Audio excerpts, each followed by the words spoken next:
एक खातून ने अपने ही शौहर पर धोखाधड़ी का इल्ज़ाम आयद किया और संगीन इल्ज़ामात के दरमियान अब वज़ीर-ए-आज़म नरेंद्र मोदी से मुदाखलत की अपील और इंसाफ की फराहमी यकीनी हो, इस बात को यकीनी बनाने की अपील की जा रही है। और सोशल मीडिया पर तरह तरह की खबरें गर्दिश कर रही है कि इंडिया पाकिस्तान वाला एंगल इसमें से कहाँ आया। तो मैं कहानी पढ़कर सुनाऊंगा जो मेरे पास पुलिस रिपोर्ट है उसके मुताबिक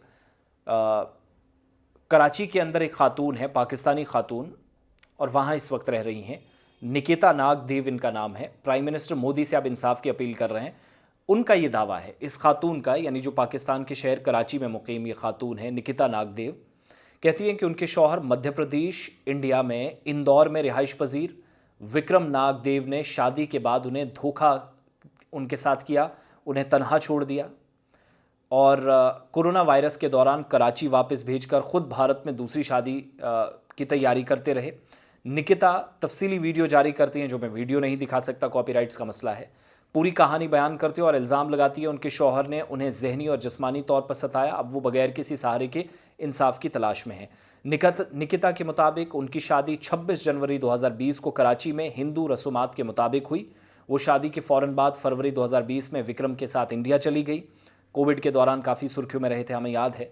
शादी के इब्तदाई चंद दिन खुशगवार गुजरे, लेकिन फिर अचानक विक्रम का रवैया बदलने लगा। चंद ही दिनों में उन्हें इल्म हुआ कि उनके शौहर का अपनी रिश्तेदार खातून शिवाई धंगरा के साथ मुबैना मुआशिका चल रहा है।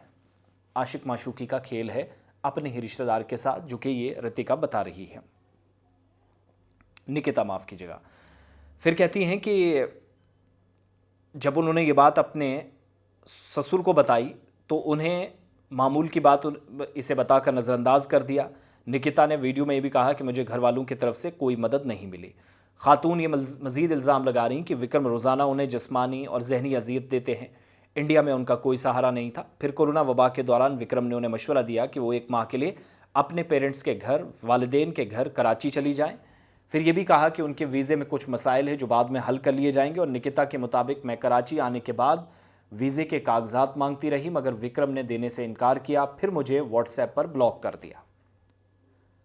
जज्बाती अंदाज में सवाल कहती हैं कि क्या वालिदैन से मिलने या पेरेंट्स से मिलने वाली हर लड़की यूं अपनी ज़िंदगी बर्बाद कर बैठेगी?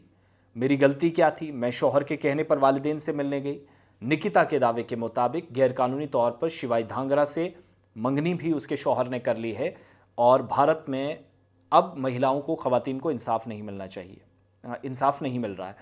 फिर खातून का जो वालिद है शिवाई, उनके वालिद से उनने दरख्वास्त की थी कि उनकी ज़िंदगी बर्बाद ना करे, यानी जिस लड़की का, जिस शौहर और जिस लड़की की वो बात कर रही हैं कि उनका आपस में चक्कर चल रहा है, उसके पेरेंट्स से बात की और ऐसे में कहा गया कि मिला जुला जवाब मिला, कोई ख़ास बात नहीं। और इंदौर की सिंधी पंचायत मसालती मरकज़ ने विक्रम और शिवाई दोनों को नोटिस जारी किया है। पंचायत की तरफ से कई दौर की बातचीत के बावजूद अभी तक कोई हल सामने नहीं आया और कहा गया कि पंचायत के मुताबिक विक्रम ने निकिता से कराची में हिंदू रसूम के मुताबिक शादी की। अब वो ना तो भारतीय कानून के मुताबिक पाबंदी कर रहे हैं और ना ही समाजी जिम्मेदारी निभा रहे हैं, जो उनके, यानी पंचायत भी उनके हस्बैंड के खिलाफ है। तो तजवीज़ ये की गई है कि निकिता कराची की अदालत में मुकदमा दायर करें। साथ ही कहा कि विक्रम को भारतीय ज़ाब्तों के मुताबिक पाकिस्तान डिपोर्ट किया जाना चाहिए। अपनी अपील में वज़ीर-ए-आज़म मोदी से वो कहती हैं कि मुझे कुछ नहीं चाहिए, बस इंसाफ चाहिए। आवाम से भी अपील की है कि जुल्म के ख़िलाफ़ खड़े हो जाएं। बेटियों की ज़िंदगियाँ बर्बाद नहीं होनी चाहिए, किसी की भी बेटी हो। अल्लाह करे कि सूरत हाल अच्छी हो। और इंडिया पाकिस्तान वाला मसला इसलिए क्योंकि निकिता कराची से ताल्लुक़ रखती हैं। अब कहानी कैसे प्यार मोहब्बत की शुरू हुई वो दूसरी बात, लेकिन टूटने वाला जो ये लम्हा है ये अज़ियत पहुंचाने वाला है। तो ये सारी कहानी है। सोशल मीडिया पर आधी अधूरी खबर जो डाली गई है कि इंडिया की लड़की है वो पाकिस्तान भाग कर चली गई, किसी मुस्लिम से शादी कर ली, और बहुत सारे लोगों ने इसको हिंदू मुस्लिम रंग देने की कोशिश की, जो कोई दूर दूर तक ऐसी कोई कहानी नहीं है। ये निकिता की स्टोरी है। पुलिस का बयान भी ऐसा ही और निकिता का वीडियो भी है, सोशल मीडिया पर सारी जगह पर है।